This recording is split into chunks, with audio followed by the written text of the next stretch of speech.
Cam4.fr, le plus grand site de webcam live réservé aux adultes. Brigitte Lahaie, Sud Radio, le Love Conseil.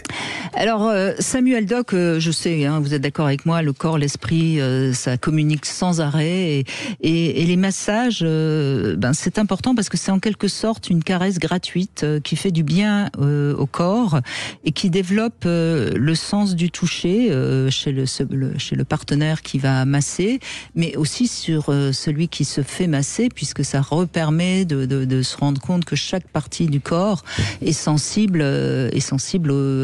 à la caresse, parce qu'on a tendance à penser toujours, quand on parle de sexualité, qu'il faut aller directement à un endroit que je ne nommerai pas. Non, le massage, c'est quelque chose qui n'a pas forcément quelque chose de sexuel. Celui qui est massé va développer ses sensations corporelles et celui qui masse va développer ses sensations au bout des doigts. Donc c'est vraiment important de comprendre que le massage, c'est en sorte une caresse gratuite. Alors voilà quelques conseils pratiques. Il faut masser en continu, le trajet doit être sinueux, en tâchant le plus possible de toujours garder un contact sur la peau. Il faut respecter la symétrie, on ne masse pas que d'un seul côté, par exemple, on ne masse pas un seul pied, par exemple. Je ne savais pas. C'est pas parce que si on fait un peu de shiatsu ou de médecine chinoise, on sait qu'il faut que les circuits fonctionnent des deux côtés. On masse plutôt dans le sens du cœur, c'est-à-dire vers le cœur, quel que soit l'endroit où on masse.